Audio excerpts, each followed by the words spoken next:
2018, the Attorney General election, and we tried to. Well, what we did was we were nonpartisan. We were always on nonpartisan. We just wanted to push the issue of criminal justice reform, and we got it into the conversation of the Attorney General, and we got the public to actually pay attention to the Attorney General races because no one pays attention. So we were we were good enough.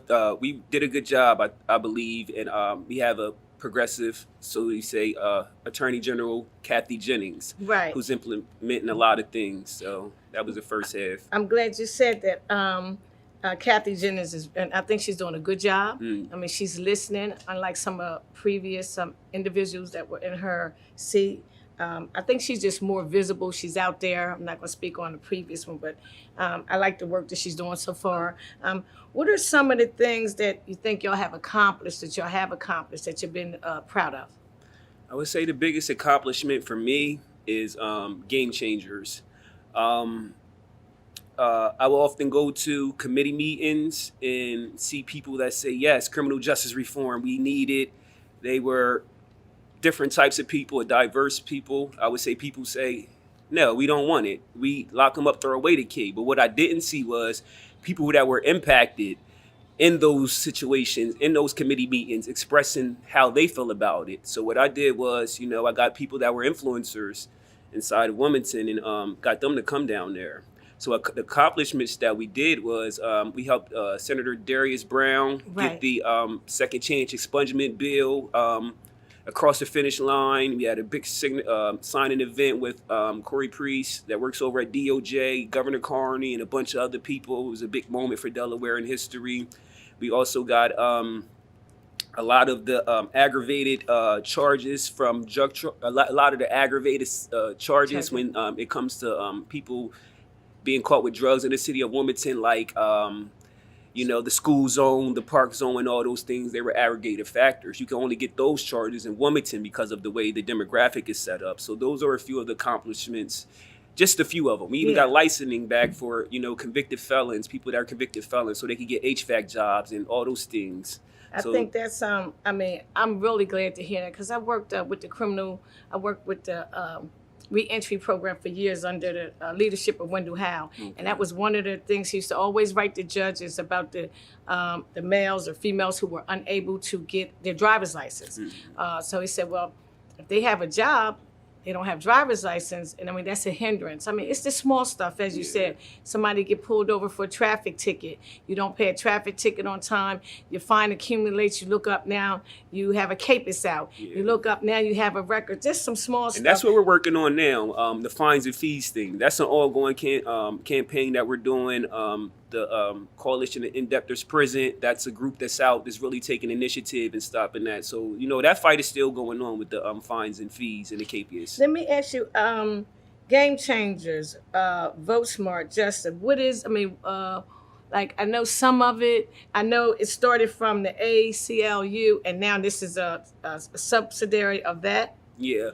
So a part of the Smart Justice mission was to center the voices of the impacted population, meaning people that were incarcerated or have loved ones that may have been incarcerated. So like I said before, I would go down to these committee meetings in Dover and about laws being passed, and I wouldn't see people that were from the community, people that were impacted. So what I did was I really didn't do anything. I was just being brave. People were already out here in Wilmington doing the work. Right. I just went with them with a platform and some of the organizing tools that I've learned throughout the country, and gave it, taught them to these group of people, and they were showing up at every committee meeting and mobilizing individuals from their own community, at least 10 from each community, and we had 10, so we would go down there probably. On a regular, I seen you down there before. I seen you down there in the fight. And one thing I like to give credit to, you and a lot of your friends. I know it's been times I've seen y'all in the 3rd district. As I said, it remind me a lot of the peacekeepers when there's been individual. Just say beefs in our community or conflicts. Mm-hmm. I've seen y'all out there trying to resolve some and tell them to go. It's not always about getting the cops involved. Yeah. Y'all always been out there doing free mediation, and trying to, stop some of the unnecessary arguments. And I've seen it for myself. So I really appreciate the work you did. I have another question for you.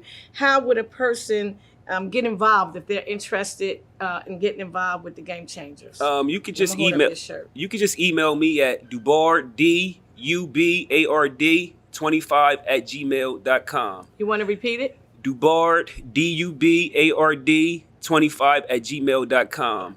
And a lot of the intervention we do is in collaboration with the community intervention team. That's Daryl Chambers. They like take the initiative on that, and we just, we follow suit because we are one.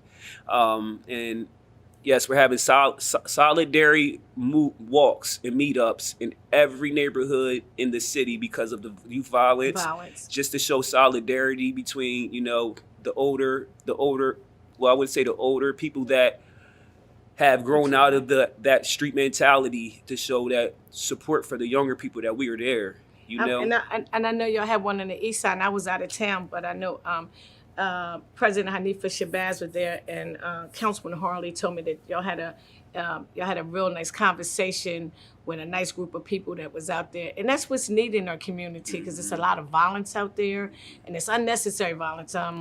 But I just like the work you're doing, and I appreciate you. You live in the 3rd District. One thing about I just moved to the 4th. Just bought a house in the 4th district. Oh, okay. Congratulations, but new my homeowner. grandma lives in the lives in your 3rd district for my whole So life. one thing about I have to say this though, he's a man of class, he's a man of style, and he's very dependable.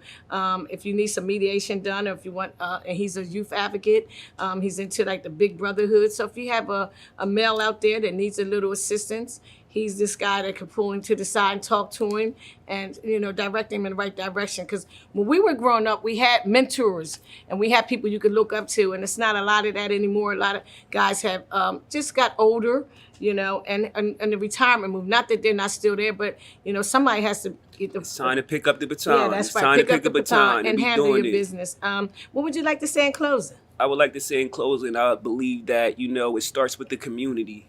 We have to, dig deep inside ourselves and start fixing our problems.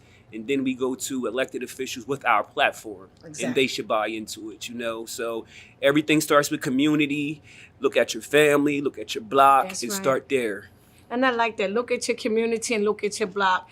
The mayor has an initiative with cleanup from Hope Commission and different sides of town. We have some males around town cleaning up some trash. And that's one of my pet peeves, is that we should be cleaning up in front of our own houses. I mean, you get out there on Saturdays, we used to do it growing up, get out there with a broom and some water and clean up in front of your family, in front of your house. I mean, you're sitting out there, you see the trash out there, and like you said, it starts with us. It starts with us. It starts at home. Can I say one more thing about the Vote Smart Justice campaign? We have a Vote Smart Justice campaign that will be launching. Our Vote Smart Justice website will be launching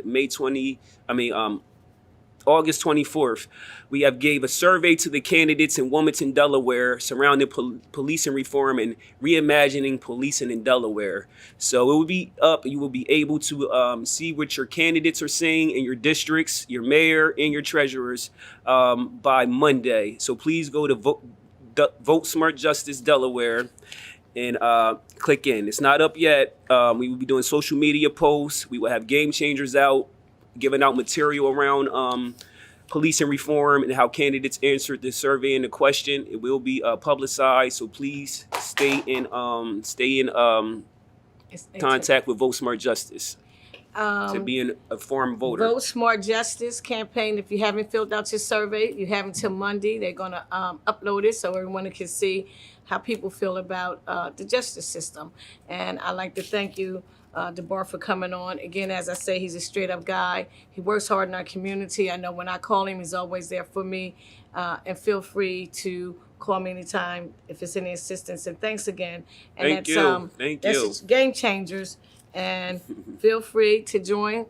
Shoot him an email. And I have my shirt, and I'll be wearing it tomorrow. So thanks again. All the way from them Delaware City days. That's right. That's right. We worked down at refinery. Them was good old days. But thank you very much. No We'll problem. be Thank right you for back. having me.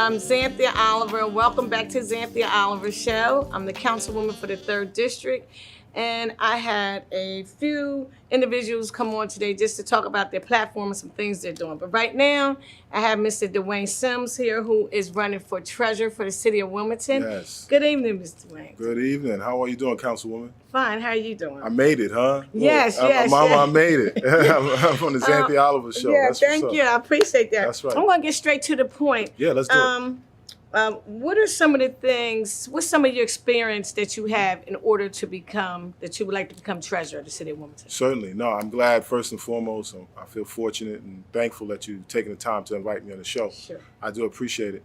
The treasurer's position is a very serious position. All of our elected officials, right? But in particular, in this particular time, the treasurer's role is going to be critical as we move forward as a city. So what you really want as a voter, I hope, is someone who has that experience of a financial background, also a team building background, but of course, very important as well, is going to be like managerial experience, right? So we're talking about, an individual who can, the role requires an individual, and I've got a visitor with me. So Me excuse too, I see. So the role does require, an individual who's used to working well with others, simply put, right? And we're talking over large organizations. So when we talk about my experience, over 15 years worth of financial experience. I worked 14 plus years with one of the largest banks in the world. I did everything from private banking, corporate banking, client management, you name it, for some of the largest clients that I'm sure you all know, but I've been obligated, disclosure agreements when you leave, you can't talk about. Right. But just know that they're names that folks know as everyday household names. My job was to lead them through the bank and through their products and services that they had with the bank, as well as offer them others as well. So very important role. We did some client management, continuity of business and crises management. As you can imagine, with one of the largest banks in the world, you've got to be a team builder and you've got to be a collaborator. I'm dealing with international clients, Wow. And that's what I brought to the table. International clients. No question. 15 years in the financial field. So Yes, you're ma'am. very experienced in finances. No question. We were what- talking budgets Wow. and Okay. anything else that you can imagine along with finance and cash management. How does them bonds work? When they said you're going to the bond market, what Yeah. is that all about? Well, that's a great question, right? So, that's the private sector. Obviously, we're talking here in the public sector. The last 2 years, I've worked in the Office of Economic Development as the Director for Small and Minority Business on behalf of the mayor in this city, right? So what that means, simply put, is that I work primarily with any business based on the Small Business Administration. Their standards are 5 million under. So we say small business, but if you're doing $4.5 million in revenue, that's no small change, That's right? right, that's right. And I also work on anything from like land use deals and projects, et cetera. That said, you asked a very specific question around bonds. And the reason I brought that up is because I talked about my private banking experience or private market experience. Here in the municipal phase, it's about public work, right? Okay. And so been doing that for the last 2 years. How do we finance all the stuff that we see around us? How do we finance running a city? Right. So when we talk about budgets, this goes kind of back to the finance training I've received over the years. You've got an operating budget, but then you also have a capital budget, right? Capital budget is really about what we call fixed assets, or these, not you're paying your bills per se, but how do we build things, right? How do we do long-term? We built a new bridge, or we're building new roads, right? We're investing in capital projects that long-term affect the long-term health of the city. So how do we pay for that, right? So the operating budget primarily is funded through, as we know, through taxes, Right. right? And so we have our wage tax, which is our number one driver for the general fund. We have property tax. Those two things combined account for almost 70%. Almost 70% of the general fund budget, but that's the operating budget. You asked about bonds, and that's the capital side. That's those long-term, multi-year projects, like we want to build new roads, et cetera. We finance that. Any municipality, not just Wilmington, any municipality typically will finance those long-term projects with long-term instruments. Okay. That long-term instrument that I'm talking about is a bond. Typically, that'll be 30, 35 years, as an example, just about. You borrow big money from the Treasury and from the bond markets at hopefully really low rates, Okay. right?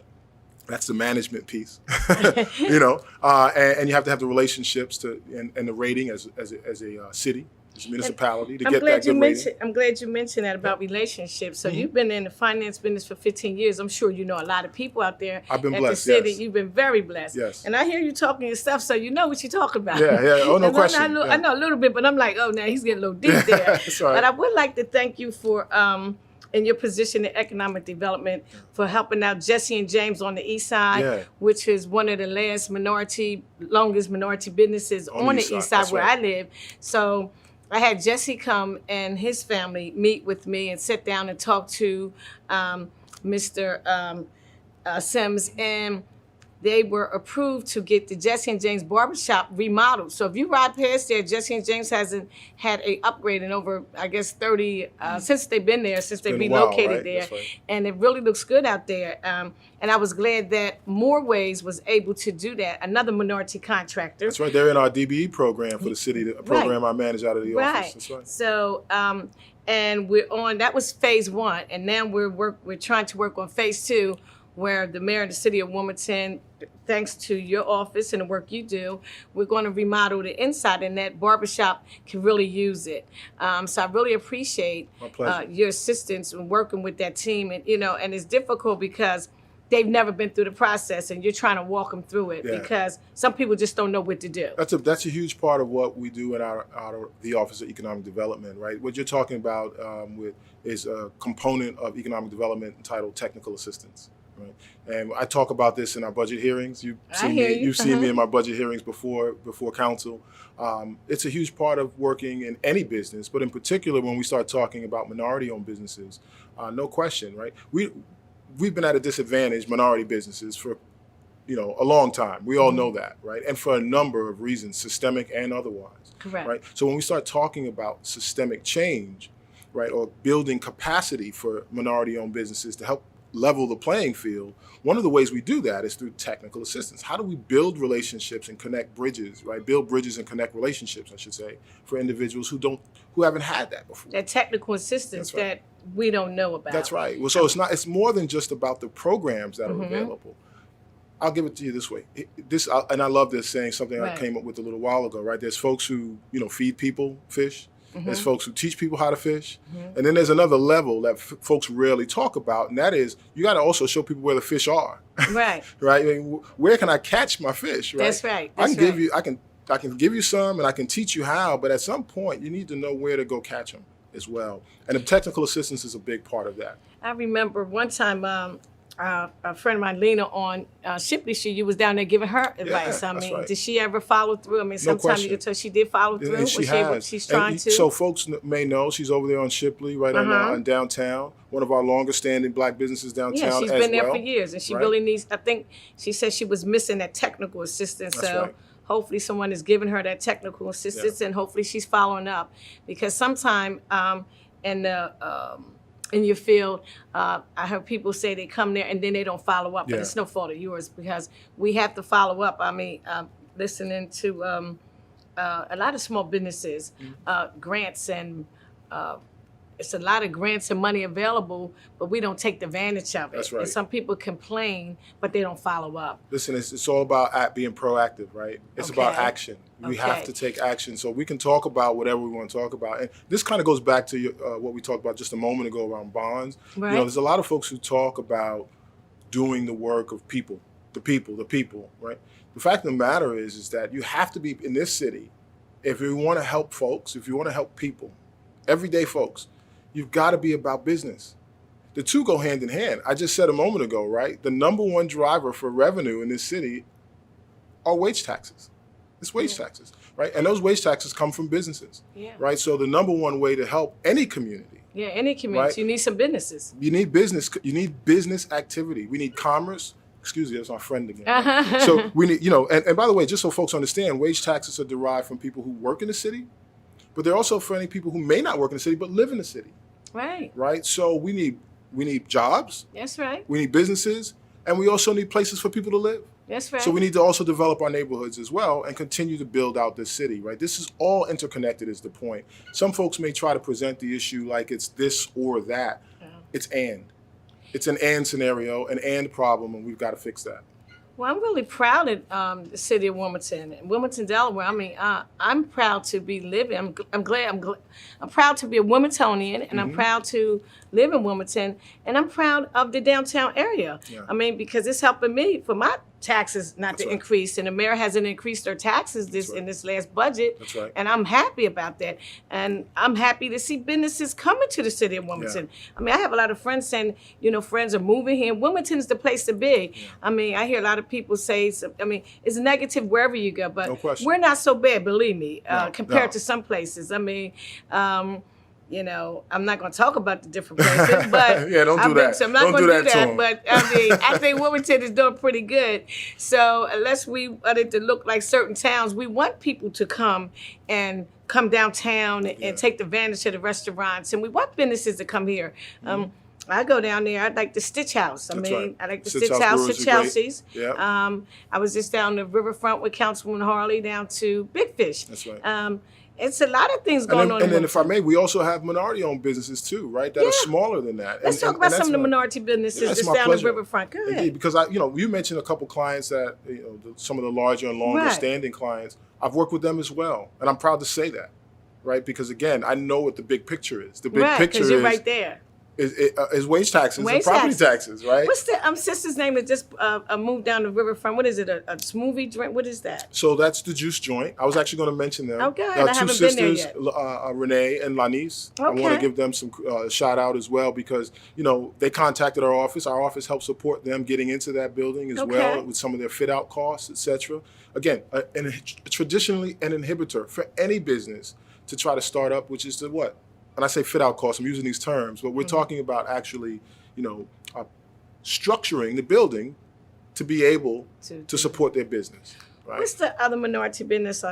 What's that box on the corner? Green Box Kitchen. Green Box yeah, Kitchen. My God, Jason Avila. Oh, his food. I mean, I love Yeah. it. I go there and I go there and get the smoothies, and That's right. it's quite a few of them up there. No I really question. appreciate. Tasty's I mean, 302 is a brand new business downtown Market Street. So we have to be clear, right? These are businesses that did not exist before. These are minority-owned businesses. So I'm happy to say that I support and help them. And then I turn around and do a multi-million-dollar deal, right? Right. And this is what I love doing. And it's that kind of relationship building. It's that kind of astute understanding of finances. And whether it's the bond market or cash management or people's pensions, which Right, is all part of the pensions. treasurer's position I that mean, I'm I running just for. wouldn't want anybody messing with my pension. Just Right. anybody that doesn't know about finances. I think this, and I'm glad I brought you on because I think this position is very serious. I mean, I don't take this position lightly, regardless of throughout the whole building. When you start talking about somebody's treasurer, you're talking about somebody dealing with your money, your pension. That's right. You're talking about union Stuff, contracts. cash management, right? I mean, we have to be able to pay the bills, right? Okay. So that's why I really took the time to talk about operating budget versus capital budget, right? So you've got to be able to think in the moment, right? Right. Your day-to-day cash management, you got to pay bills, but you also have to think and have vision and think long-term and work well with people about long-term issues and long-term initiatives and finance them. And how do you finance them? And save Wow. the city money in the process. Okay. Right? Would you like to say some things in closing? Sure. About So, yourself? first and foremost, again, thank you for having sure, me anytime. on. I like to, and I mentioned when I was on Norman's show about 2 weeks ago, I mentioned to him, traditionally I've been a practitioner. I've prided myself on being the guy behind the scenes who just gets the work done, and helps people. Right. And that's really been my motivation. What's brought me to the forefront now to put myself in front of the camera and talk to folks and run for elected office is because we need some change. It's a mess. And this is a serious time, Right. right? And so I know what my training has been. Right. I'm very confident in my skills. I'm very confident in what I've been able to accomplish to date. And I want to bring that to the benefit even further for the benefit of, in the service of Wilmingtonians, right? And if not me, then, someone has to do it. Right. And I know what I bring to the table. I know the relationships I have, and I'm ready to serve.